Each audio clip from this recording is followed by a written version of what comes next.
So let's start with our prayer to 1 minute prayer for Lord Sai.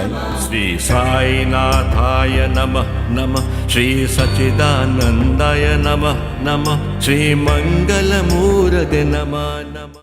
So you are going to the world, to a different world. The school life was 14 years of school life was a controlled, fully controlled stage where many things were given to you as input from the various schools that you studied, and your parents also inculcated in you the family values, and with the maturity that because of age you got in the 3 years of graduation, that's the next phase of life where you learned how you can equate yourself into various odds and situations, how cohesively you can stay in a society, how you can contribute to the society, and probably try to find out the purpose for which you are born.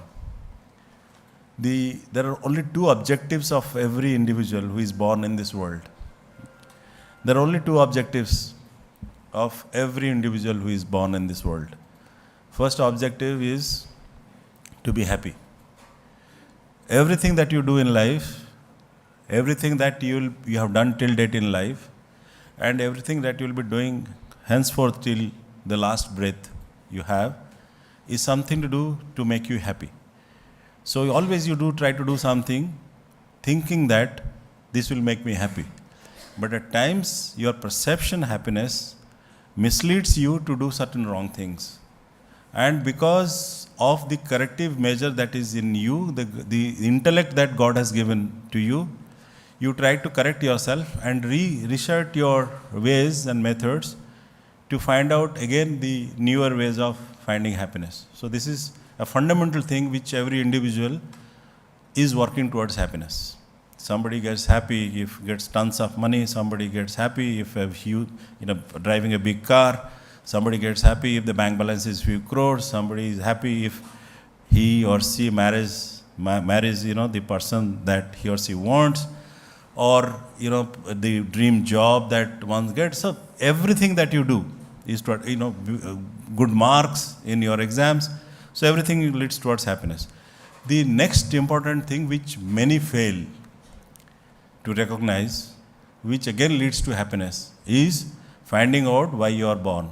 Every individual sitting here is born for a particular purpose. God has not brought you into this world by mistake. It said you get 1 lakh lives before you get a human life. Because human life is the only life where God has given you consciousness to find out what is right and wrong. Whatever is right for you may not be right for others. Mostly it is sin. Whatever is right for you is wrong for somebody else. Like example, suppose you become topper of the university, it is right for you. But that person who becomes second, it was wrong for him because he wanted to be the first. Similarly, suppose you are doing a business and flourishing, and somebody doing the same business is not flourishing, so it is right for you, but wrong for him. So it is very situational. But at every point of time, try to see that knowingly you do not cause harm to others. So that's why you need to quickly find out why you are born.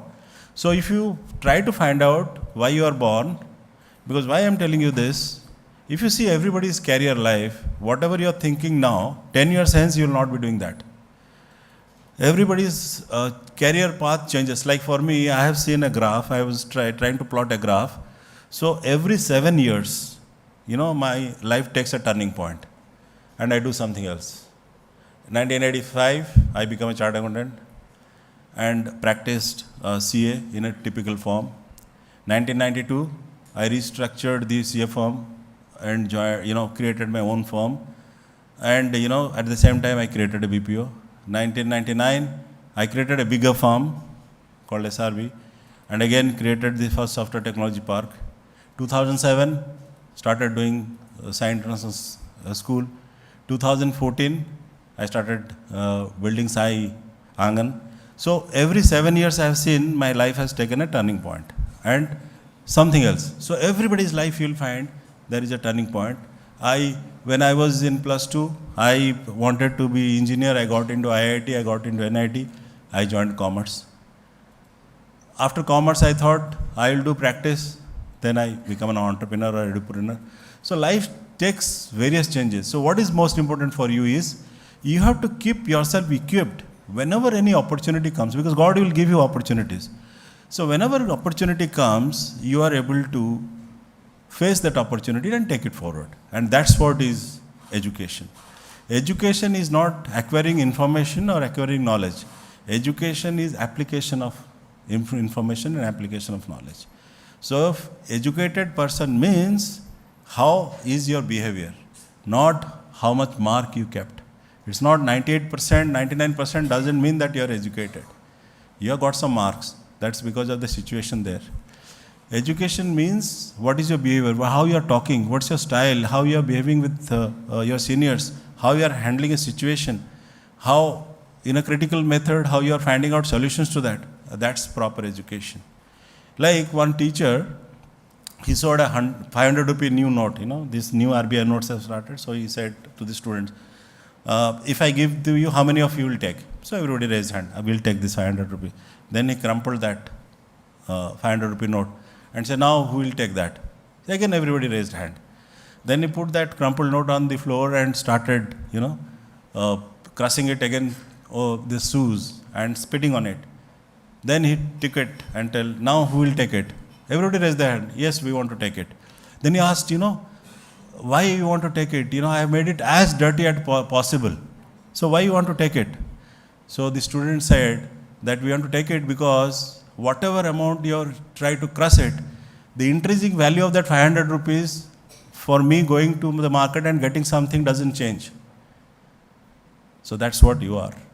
So whatever crushing the society does, your intrinsic value should not change. You should be what you are, like the 500 rupee note. So that's what, your college life, and that's what you should come up in life. I'll give you one more instance. Once Gautama Buddha, a student like you, went to Gautama Buddha with his closed fist and said, there is a butterfly inside. Gautama Buddha, everybody says that you are very intelligent and you can tell. So can you tell whether the butterfly inside is live or dead? Thinking that if Buddha says that it is live, I'll crush it dead and show that it's dead. And if Buddha says that it's dead, I'll just fly it off and say it's alive. So anyway, I'll prove Buddha wrong. So he asked, there is a butterfly in my hand. So can you tell me whether it's alive or dead?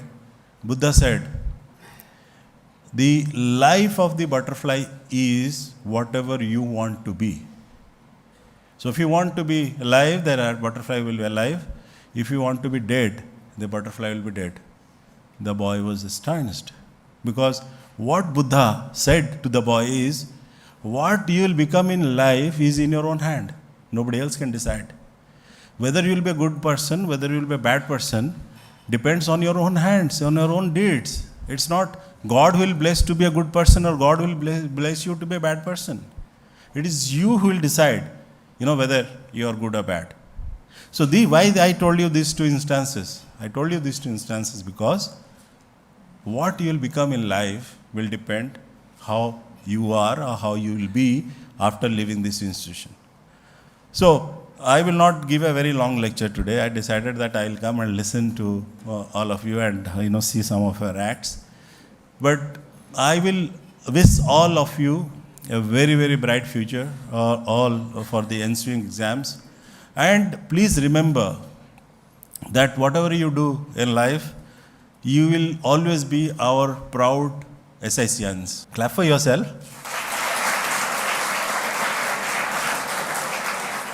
So always remember this sentence, that either be the best or different from the rest. So choice will always be yours.